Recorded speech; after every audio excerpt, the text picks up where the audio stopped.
anytime you're dealing with a young player with a high ceiling earlier in their career, you want to hear that they're committed to always getting better. So Jets fans were excited this week to hear that Zach Wilson has been putting in extra hours working on his ball placement. Good job, Zach. I'm Glenn Naughton with JetNation Radio and JetNation.com. Be sure to log into JetNation.com where you can register and become a part of what is the most active Jets message board on the web. So training camp is right around the corner. A little story emerged on Twitter a couple days ago, a rumor, I should say, that Zach Wilson may or may not be involved romantically with someone who may or may not be a friend of his mother's. I may or may not care. Some fans do. Some of the memes are hilarious, don't get me wrong. Most of them are not. But I've already had enough of it. I'm ready to move on. And more importantly, his teammates, his non-teammates, he got guys who aren't even on the Jets tweeting that Zach Wilson is the GOAT. It's kind of hilarious, but really it's about football in a few weeks. Camp kicks off. There are going to be some storylines to watch. We're going to touch briefly on two of the big storylines, and then we're going to touch on a big storyline for the season. The two big ones, obviously, when camp kicks off is going to be Mekhi Becton. What's his weight at? A picture emerged of him online the other day where he looked to be in much better shape than he was at the end of last year. Look, the picture, I believe it was a couple weeks old, maybe even a few weeks old. But the weight's clearly coming off. He's putting in the work. I've said all along, and I'm not going to say there haven't been some concerns or some hiccups or some moments where you go, wait, what just happened?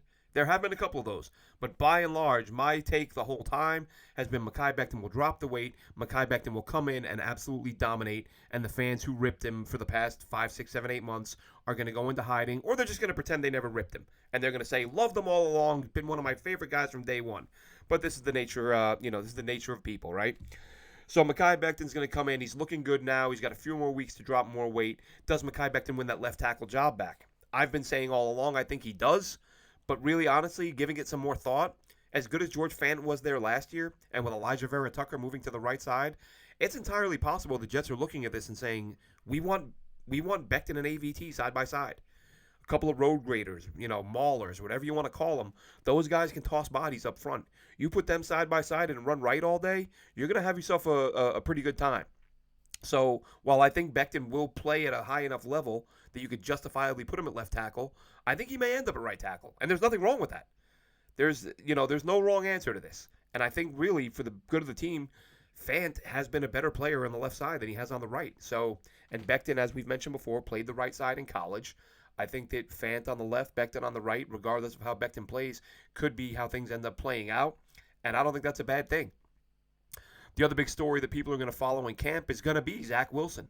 And not for what's gone on the last couple days, but because people are going to want to know, how is he looking in year 2 of this offense? Is he more comfortable? Is the ball still coming out quick the way it was late in the year? How is he looking with the improved weapons? You've added, what you hope will be a top-notch receiver in Garrett Wilson. You've added a running back who can catch the ball out of the backfield with Breece Hall. He joins Michael Carter, who can do the same. Plenty of weapons. You've added Uzama. You've added Conklin. You've added Ruckert. Targets all over the place for Zach Wilson to play well. So now you know the offense better. You've had an offseason to work on it. So that's going to be, if Zach Wilson struggles early on, some people will overreact, but some people, I don't think it's unfair to say that it'll be a little bit concerning if we're a couple weeks in a training camp and Zach Wilson isn't clicking with the offense. Again, no one's saying he's got to go out there on a practice day and complete every ball he throws. But, the miscommunications and the mistakes and the hesitations, which, the hesitation was a big part of his struggles last year. A lot of people noted it. The offensive line got killed early, but there were a fair number of games where the offensive line wasn't all that bad, but Zach just held the ball too long and got hit. But again, we saw improvement with that as the year went on. We saw less of Zach Wilson holding on to the ball too long. And that's when everything started trending in the right direction. And that was with inferior targets. That was with Keelan Cole, Tariq Black, guys like this. Now you get Elijah Moore back. You get Garrett Wilson. You got the tight ends. You got the backs. Plenty of reasons for Zach Wilson to succeed. Not a lot of room for excuses if he doesn't. The big story that will be sort of covering the whole season, though, is going to be who's going to be under more scrutiny if things don't go as planned. Or who is under more pressure to succeed? Is it Robert Saleh or is it Zach Wilson? We've talked about Zach Wilson. He had the lack of weapons last year, or really injuries to too many of his guys. Now he's got a ton of weapons. He's got the revamped O-line. He's got the year of experience under his belt. So you need to see significant progress from Zach Wilson. Robert Saleh, meanwhile, comes in from San Francisco with this reputation as a defensive genius, defensive mastermind. I get it. Ulbrich is the DC, but Saleh still got the headset on. There's nothing stopping him from stepping in and saying to Ulbrich, don't run that, run this, which he tries not to do, and I can respect. He wants to put trust in his lieutenants, let them do their jobs, but ultimately, he's the guy making the calls, or he's the guy with the authority to make the call or overrule a call if he doesn't like what he's hearing. And last year, this team gave up 400-plus points for the first time in team history. And that's embarrassing, and it's a blemish on Saleh's record to a degree because the talent wasn't there. They didn't have a pass rusher. Their best corner was Breece Hall, who did a solid job, but he's far from a number one corner. His safeties were they were playing street free agents at safety, didn't have a pass rusher because Carl Lawson got hurt, right? Well, now you're Robert Saleh. You've got this reputation as a defensive mastermind. Now you've added, arguably, the number one corner in the draft. You've added a guy who some feel can be another number one corner in DJ Reed. Now, your number three corner from last year is all of a sudden, your number one from last year is all of a sudden your number three. So now you've got some depth there. You've got Michael Carter at nickel, who played really well, and the team really likes, and they should. You've added Jordan Whitehead at safety after having to go with, as I said, some street free agents, the Elijah Rileys of the world, who did a nice job. But really, Jordan Whitehead is a huge upgrade there. You get LaMarcus Joyner back. You saw Ashton Davis. You saw his play improve a little bit late in the year. So now you've gone from having a decimated secondary and no pass rushers to having a completely revamped secondary with highly thought of players, especially at corner, and you've added quality safeties, quality starting safeties. And then up front you've got to find a way, if you're Robert Saleh, to get your guys to get to the quarterback. Carl Lawson's coming back. The reason that's not a huge storyline early on is because it's going to take him a little time to get to full speed. But that's something Jets fans are going to be watching very closely. Once he is at full speed, what are the reports going to be like? Because there's every chance in the world, whether we like it or not, he may have lost a step. He may have lost a half a step, which is a lot in the NFL. Carl Lawson's never, it's not like he's been a 13 sack a year guy and you think, oh, maybe now maybe becomes an 8 sack a year guy. No, 8's been his ceiling. And I get it. He gets a ton of quarterback hits, which does impact plays. But if he doesn't come back strong from that injury, what do you have behind him? I'm as excited as anyone about the potential of the group, but Jermaine Johnson, complete unknown. Michael Clemens, complete unknown. You added Martin, who was a nice player in Houston. He does some good things, but he's never been super productive. I don't know how much you can count on from him. I mean, quality play, sure. But is he a guy who's going to, put the fear of God into opposing offenses? I don't see that. Bryce Huff, a guy who was dinged up last year. But we've heard, and I wrote a piece for JetNation on this a few weeks ago. Bryce Huff is a guy who we keep hearing wins his one-on-one matchups. Unfortunately, the Jets secondary has been so bad that it doesn't matter if you win your one-on-one matchups because the ball's still coming out in 1.2 seconds because that's how long it takes somebody to get open. Well, now with the improved corner play, the expected improved corner play, could this be a breakout year for Bryce Huff? I think maybe it could be because we know we can win one-on-one, and now he should have a little more time to get to the quarterback. So hopefully he gets healthy. Maybe he's a guy who sees a breakout year. Maybe not. And then of course Quinnen Williams is playing for a new deal, and John Franklin Myers won't be on the outside as much. He's going to be on the inside where he plays his best football.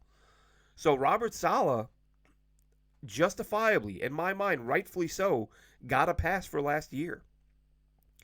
But does he get a pass again this year? I don't think so. And this isn't a hot take. Robert Saleh's getting fired. That's not what I'm saying here. I'm just saying who's under more pressure to show results in year two.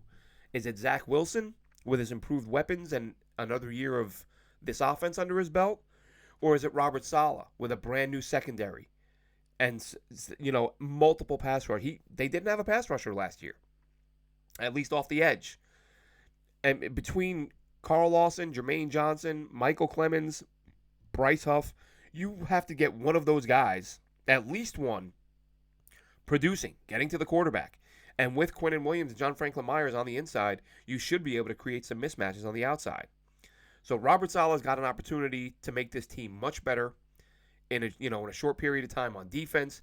Zach Wilson has the opportunity to do the same on offense. So who is it? Who's under more pressure? Who's got to perform? And again, not saying anyone's getting benched, traded, cut, fired. None of that.